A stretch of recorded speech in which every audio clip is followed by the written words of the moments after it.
오늘 말씀을 보니까 예수님께서 12살 정도가 되었을 때 부모들이 유월절을 지키러 예수님과 함께 예루살렘에 올라갑니다.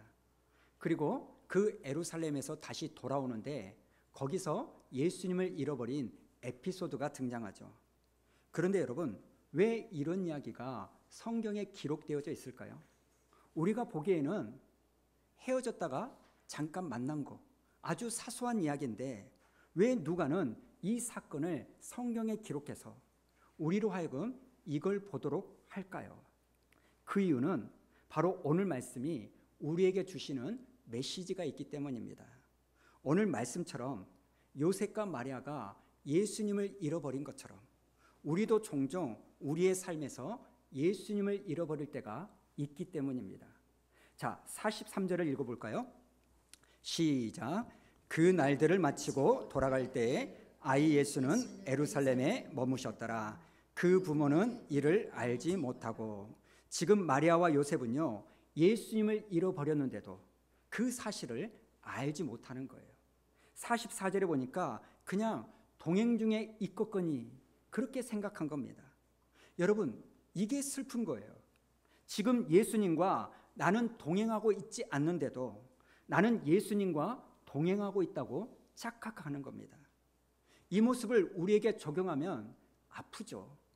때로는 우리가 내 삶에서 예수님을 잃어버릴 때가 분명히 있습니다.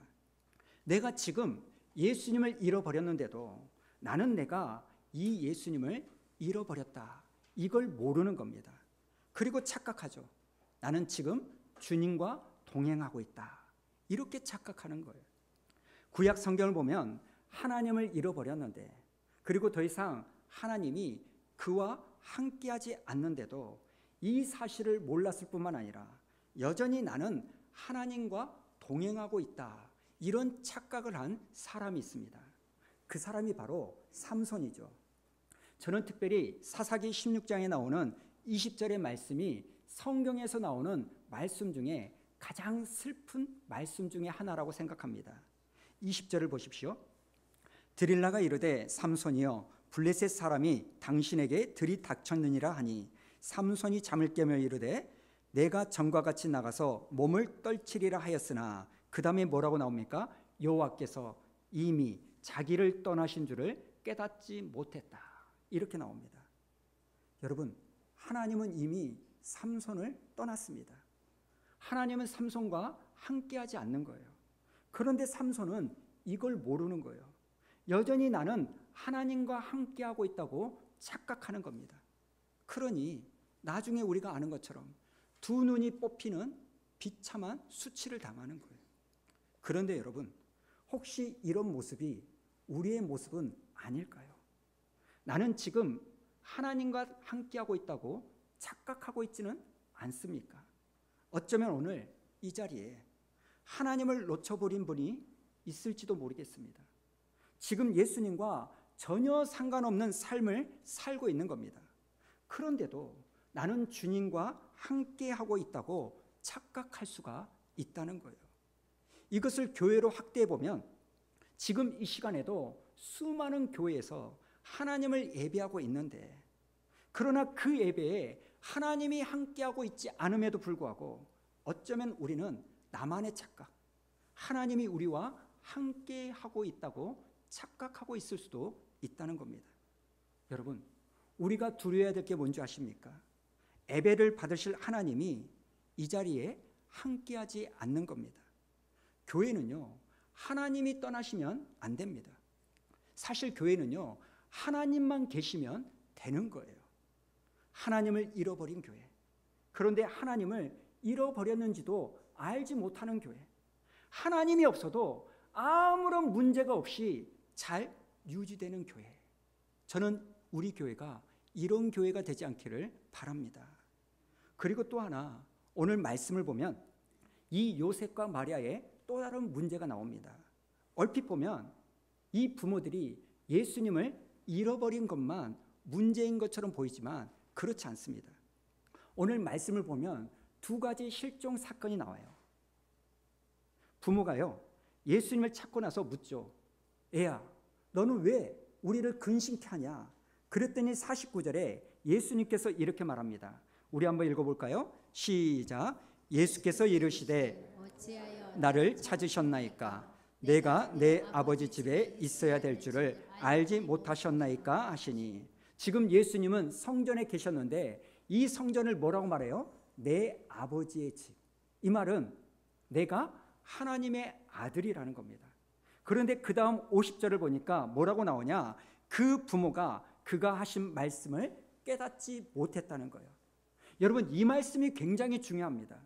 마리아와 요셉은요, 예수님이 태어나기 전부터 천사의 방문을 받았습니다. 네가 하나님의 아들을 낳을 거야, 이런 계시를 들었어요. 그리고 또 하나, 목자들의 방문도 받았고 동방 박사들의 방문도 받았습니다. 그리고 그들에게 황금과 유황과 모략을 받았죠. 그리고 지난주에 봤던 것처럼 정결 예식을 치르러 성전에 올라갔을 때 시므온과 안나를 통하여 애언의 말씀도 들었습니다. 여러분, 이 모든 것들이 뭘 말하는 겁니까? 예수님은 하나님의 아들이다, 이걸 말하는 거예요. 그런데 오늘 50절을 보니까 예수님이 내가 하나님의 아들이다, 내가 아버지의 집에 있어야 된다, 이렇게 말할 때 마리아와 요셉은요, 지금 예수님이 무슨 말을 하고 있는지 알아먹지를 못한 거예요. 여러분, 이 사건을 통하여 요셉과 마리아의 진짜 문제가 무엇인지가 폭로가 되는 거예요. 겉으로 보면 12살 때 예수님을 3일간 잃어버렸던 이것이 문제인 것 같지만 이보다 더 큰 문제가 있다는 거예요. 지난 12년간 이 부모들은 일상에서 이 예수님을 키우면서 자기 아들이 진짜 누구인지를 망각해버린 겁니다. 예수님이 하나님의 아들이라는 사실을 잊어버린 거예요. 분명히 예수님과 함께하고 있는데 예수님이 누군지를 까먹어버린 거예요. 여러분, 이것이 더 심각한 실종 사건입니다. 여러분, 우리가요, 제일 먼저 점검해야 될 게 뭐냐? 하나님이 나와 지금 함께하고 있는가? 이걸 점검하셔야 돼요. 그리고 또 하나 점검해야 될 것이 있는데 그게 뭐냐면 하나님이 지금 나와 함께 계셔도 우리는 순간순간 그분이 어떤 분인지를 잊어버리고 있을 때가 많습니다. 이게 더 심각한 문제라는 거예요. 사실 이스라엘 백성들이 광야에서 40년간 내내 했던 게 이거 아닙니까? 하나님은 계속해서 그 40년의 광야 생활 동안 이스라엘 백성들과 동고동락하며 함께 하셨습니다. 그런데 이들은요, 하나님이 어떤 분인지를 계속해서 까먹는 거예요. 대표적으로 민수기 11장을 보면 이 이스라엘 백성들이요, 음식을 가지고 불평하니까 하나님이 뭐라고 말하냐? 니들이 그렇게 고기 먹고 싶다고 이렇게 말하냐? 그러면 내가 한 달 동안 질리도록 너에게 고기를 주겠다, 이렇게 말합니다. 여러분, 우리 하나님은 그러한 능력이 있다는 것을 믿으십니까? 우리 하나님은요, 이스라엘 백성들에게 고기를 먹일 만한 능력이 있습니다. 그런데 문제는 그 말을 듣고 모세가 걱정하기 시작한 거예요. 하나님을 걱정하기 시작하는 거예요. 자, 민수기 11장 21절과 22절 읽어봅니다. 시작. 모세가 이르되 나와 함께 있는 이 백성의 보행자가 60만 명이온데 주의 말씀이 한 달 동안 고기를 주어 먹게 하겠다 하시오니 그들을 위하여 양떼와 소떼를 잡은들 조카오며 바다의 모든 고기를 모은들 조카오리까. 지금 모세가 뭐라고 말한 거예요? 하나님, 도대체 어떻게 하시려고 그런 말을 하신 겁니까? 지금 모세는요, 하나님을 걱정하고 있는 거예요. 그러자 하나님이 23절에서 뭐라고 말합니까? 여호와의 손이 짧으냐? 이렇게 말하는 거예요. 여러분, 지금 모세의 문제가 뭡니까? 하나님을 놓친 건 아니에요. 하나님을 떠난 건 아닙니다. 하나님을 인식하고 있어요. 그런데 모세는요, 그 하나님이 어떤 분인지를 잊어버렸다는 거예요. 하나님은 능력이 많으신 분이라는 것을 잊어버린 거예요. 10가지 재앙을 일으켰고 홍해를 가르셨으며 만나를 주셨던 그분이라는 것을 순간순간 잊어버린 겁니다. 여러분, 어쩌면 이게 우리의 모습은 아닙니까? 내가 하나님을 떠난 건 아닌데, 하나님을 놓친 건 아닌데, 하나님이 어떤 분인지 순간순간 잊어버려요. 그러니 걱정과 근심과 두려움 가운데 빠져 사는 겁니다. 예수님의 제자들도 결국 이겁니다. 예수님을 3년 내내 쫓아다녀요. 예수님을 떠난 건 아니에요. 놓친 건 아니에요. 그러나 순간순간 예수님이 어떤 분인 줄을 잊어버리는 거예요. 나중에 말씀을 드리겠지만, 오병이어의 설교에서 말씀을 드리겠지만 빌립이 이렇게 이야기하죠. 주님, 5,000명입니다. 5,000명. 200데나리온이 있어도 이 사람들 먹일 수가 없는데 도대체 어떻게 하시려고 이 무리를 앉으라고 하십니까? 지금 빌립은요, 예수님이 어떤 분인 줄을 잊어버려요. 안드레도 걱정하죠. 주님, 보리떡 5개와 물고기 2마리 뿐인데 도대체 이거 가지고 뭘 한다는 겁니까? 여러분, 이게 뭐예요? 지금 예수님이 어떤 분인지 잊어버리고 있는 거예요. 그런데 여러분, 제자들만 그런가요? 제가 설교를 하고 있지만 저도 예수님의 능력이 어떤 것인지 경험했고 알고 있음에도 불구하고 순간순간 잊어버려요. 여러분도 마찬가지예요. 하나님을 떠난 건 아닌데, 하나님을 놓친 건 아닌데 순간순간 주님이 어떻게 나를 인도해 주셨는지, 그분이 어떤 분인지, 얼마나 거룩한 분인지 그것을 망각한다는 겁니다. 하나님은 지금 불꽃 같은 눈동자로 우리를 지켜보고 계시는데 그걸 잊어버리니까 보는 사람이 없다고 생각하고 범죄하는 거 아닙니까? 저는 오늘 말씀을 통해서 저와 여러분이 2가지를 점검하기를 원합니다. 먼저는 내가 예수님을 잃어버리고 놓치지는 않았는지, 이걸 점검하시기 바랍니다.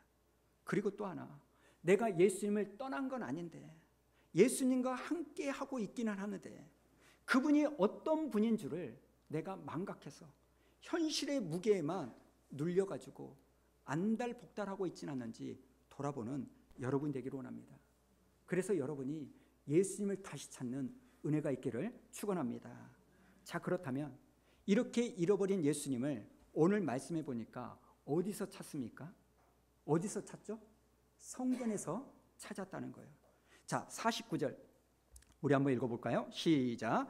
예수께서 이르시되 어찌하여 나를 찾으셨나이까? 내가 내 아버지 집에 있어야 될 줄을 알지 못하셨나이까 하시니. 여러분, 성경을 보면, 여러분의 성경책을 보면 내 아버지 집에서 여기가 일이라고 적어졌어요. 그리고 그 각주를 보면 또는 내 아버지의 일에 관계하여야 이렇게 나옵니다. 여러분, 성경 헬라어 원어에는요 원래 집이라는 단어가 없습니다. 그래서 이 말씀은요 어떻게 되냐면 내 아버지의 것들 중에 있어야 할 것을 알지 못합니까? 이렇게 읽어야 된다. 그렇다면 내 아버지의 것이 뭐냐? 학자들이 크게 3가지로 해석을 합니다.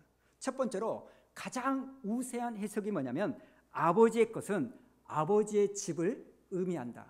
이건 우리말 성경이 그렇게 번역을 합니다. 그리고 두 번째는 이것을요 아버지의 일로 해석을 합니다. 많은 영어 성경이 이렇게 해석을 합니다.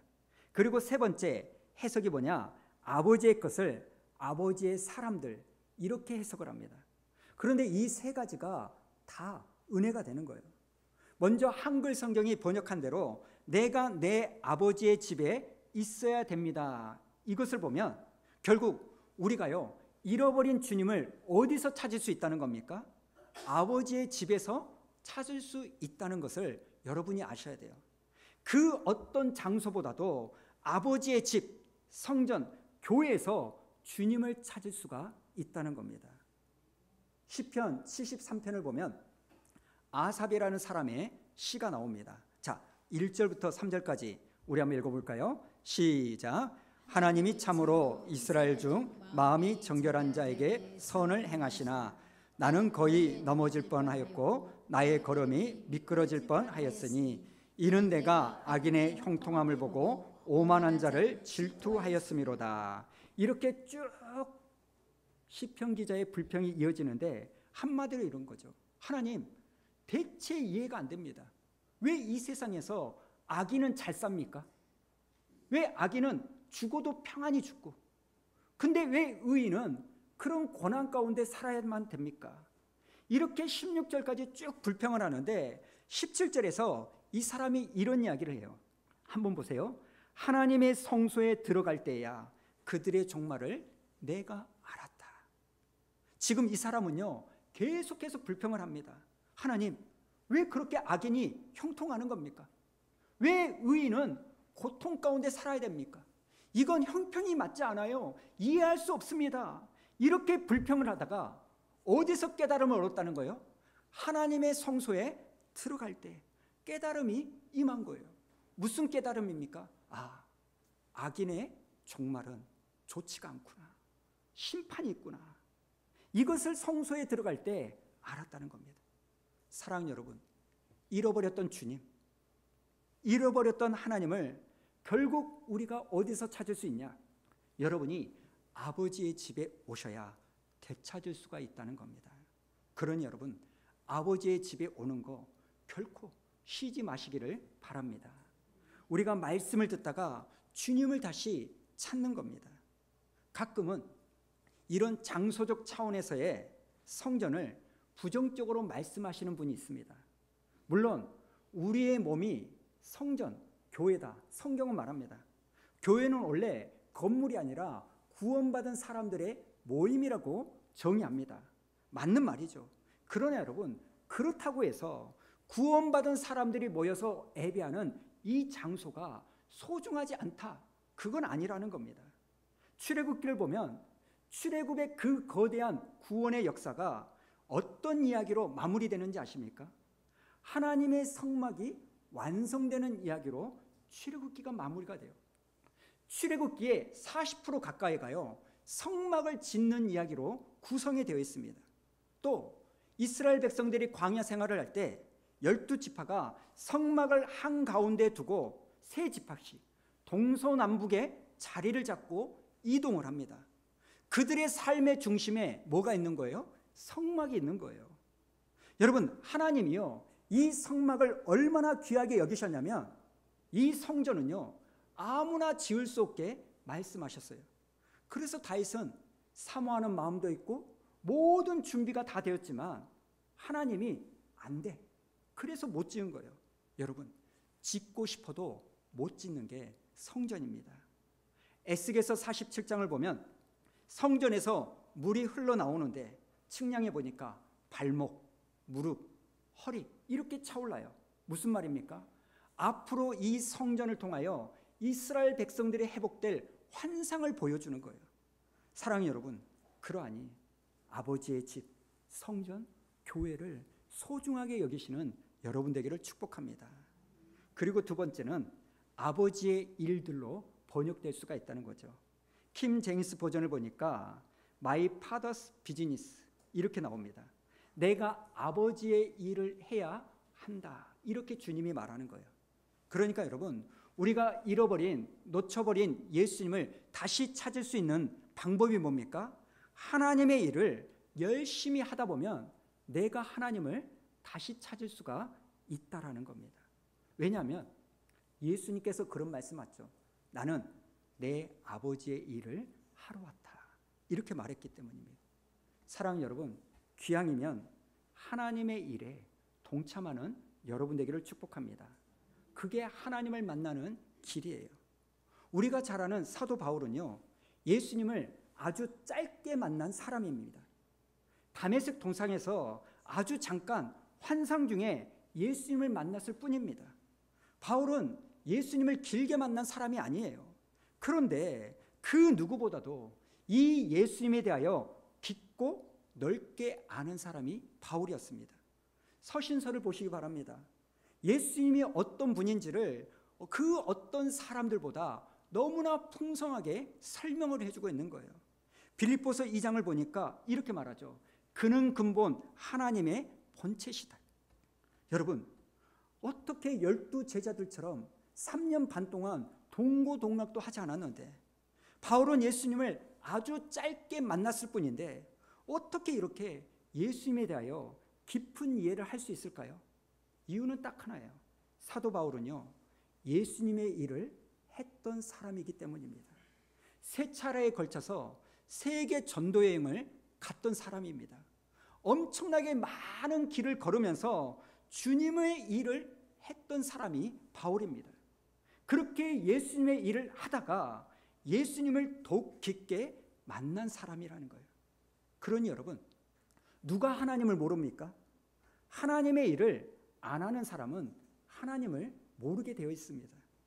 내가 하나님의 일을 해봐야 아버지 하나님의 마음도 알게 되는 거고, 하나님이 어떤 분인 줄을 알게 되는 거예요. 마치 내가 자식을 키워봐야 부모 마음을 알 수 있는 것처럼 똑같은 겁니다. 물론 때로 쉴 때도 있어야 되지만, 저는 우리 중에 하나님의 일을 열심을 내다가 그치신 분들이 있다면 저는 걱정이 됩니다. 왜냐하면 점점 내가 하나님을 놓쳐버리고 있기 때문이에요.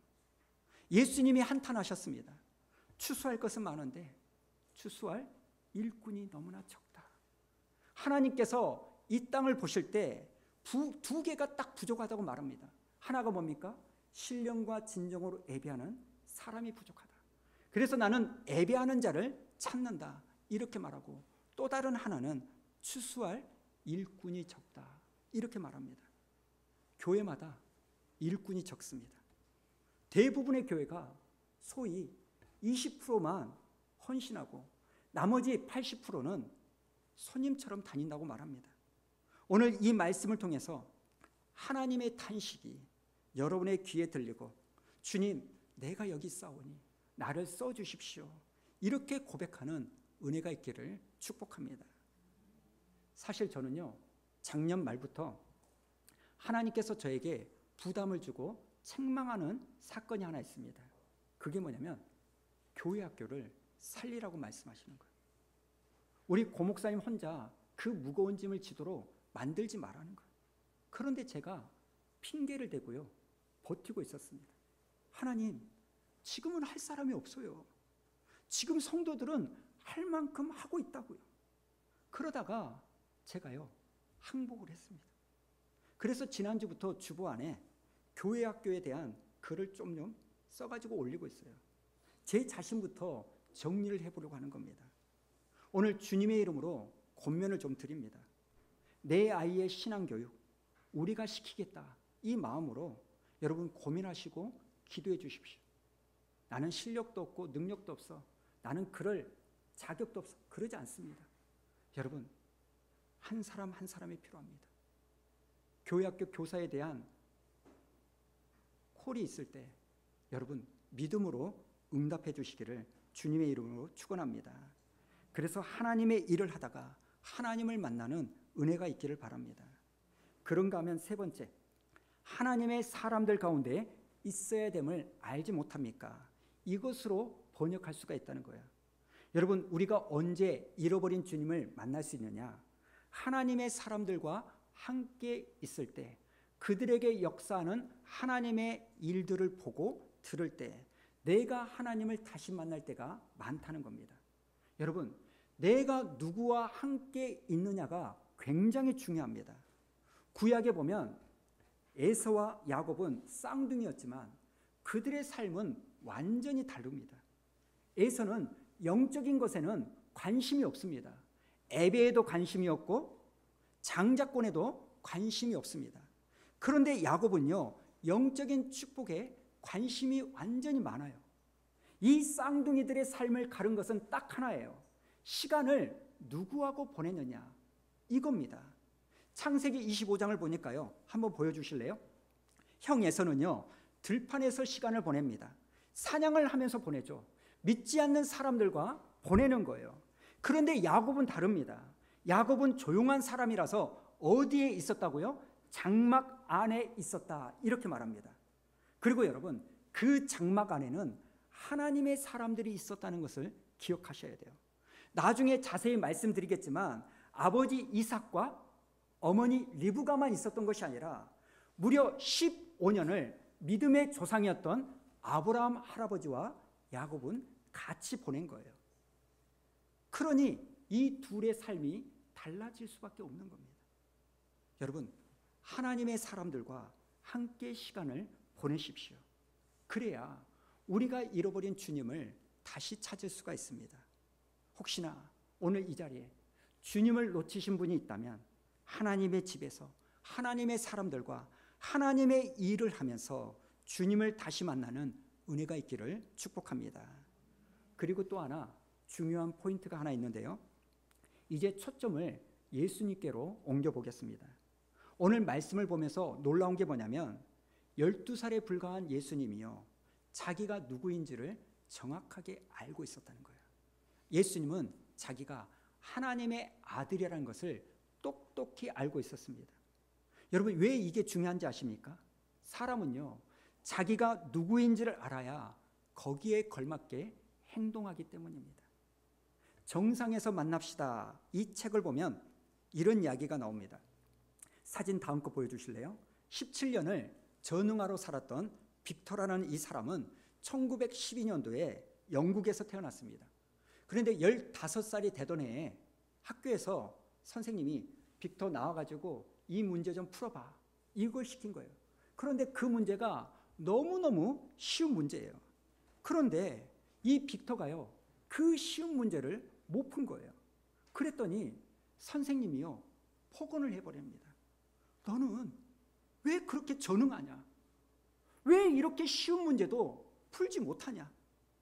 이거 못 푸는 거 보니까 너는 머리가 정말 나쁜 놈인 것 같다. 너는 공부하고 안 맞으니까 너는 다른 일 찾아야 되겠어. 이 말을 들은 거예요. 그런데 문제는 이 선생님의 말이 이 빅터의 머리에 박혀버린 거예요. 아, 나는 바보구나. 나는 이렇게 쉬운 문제도 못 푸는 전응하구나. 나는 머리가 나빠서 공부하고는 안 맞구나. 그래서 이 빅터가요, 막노동을 하면서 살아갑니다. 그러다가 32살이 되던 1944년도에 2차 세계대전 말미에 영국이요, 징병을 합니다. 그런데 그 당시에 징병되는 군사들에게 영국에서요, IQ 테스트를 했다는 거예요. 그동안 빅터는요, 자기가 바보인 줄 알고 살았잖아요. 그런데 IQ 테스트를 해보니까 무려 161이 나온 겁니다. 영국 군대 역사상 최고의 IQ가 나온 거예요. 전응아인 줄 알았는데 알고 보니까 천재인 거예요. 자, 여러분, 아무것도 달라진 거 없습니다. 아무것도 달라진 것이 없는데 딱 하나 달라진 게 뭡니까? 자기가 어떤 사람인지만 달라진 거예요. 이전에는 자기가 바보인 줄 알고 그렇게 살았습니다. 그래가지고 전응아처럼 산 거예요. 그런데 이제는 자기가 천재라는 것을 알게 되고 자기의 인생이 바뀌는데, 이제 이 빅터가요, 천재처럼 말하고 천재처럼 생각하고 천재처럼 글을 쓰다가 나중에는 천재들의 모임인 멘사클럽의 회장까지 되었다는 거 아닙니까? 그래서 이 사람의 이야기가 책으로 나왔습니다. 한번 보십시오. 17년 동안 바보로 살았던 멘사 회장의 이야기. 여러분, 달라진 건 아무것도 없어요. 원래 천재였는데 몰랐을 뿐입니다. 내가 바보인 줄 알고 살았을 때는 바보처럼 살았고, 이제 자기가 천재라는 것을 알고 나서는 천재처럼 살아가는 거예요. 여러분, 이게 중요해요. 내가 누구인지를 알아야 하는 겁니다. 여러분, 김두한이라는 사람을 아십니까? 깡패죠. 유명한 깡패. 사람을 괴롭히고 술집 여자들을 희롱하고 깡패 짓을 하면서 삽니다. 그런데 어느 날 또 그렇게 깡패 짓을 하는데 한 사람이 호통을 치는 거예요. 야, 이놈의 새끼야, 네가 누군지 아냐? 네 아버지가 독립운동한 김자진 장군이야. 김두한이가 이 말을 듣고 충격을 받는 거예요. 아, 우리 아버지가 독립운동 김자진 장군이구나. 여러분, 달라진 건 아무것도 없습니다. 그런데 딱 하나 달라진 거예요. 내가 김자진 장군의 아들이다. 그 다음부터 이 김두한의 삶이 달라지는 거예요. 여전히 주먹질은 계속하는데 의로운 깡패가 되는 거예요. 어려운 사람을 도와줍니다. 여러분, 달라진 건 아무것도 없어요. 그냥 내가 누구인지 나의 정체성 하나만 달라졌을 뿐입니다. 그런데 놀랍게도요, 그 사람의 삶이 달라지는 거예요. 여러분, 예수님이 12살 때 자기가 어떤 분인 줄을 알았습니다. 그러니 예수님의 삶이 다른 사람들과 다를 수밖에 없는 거 아닙니까? 저도 마찬가지예요. 내가 예수 믿기 전에는요, 왜 우리 아버지는 사장이 아닐까? 왜 우리 아버지는 잘 살지를 못할까? 왜 내 집은 이 모양 이 꼴아질까?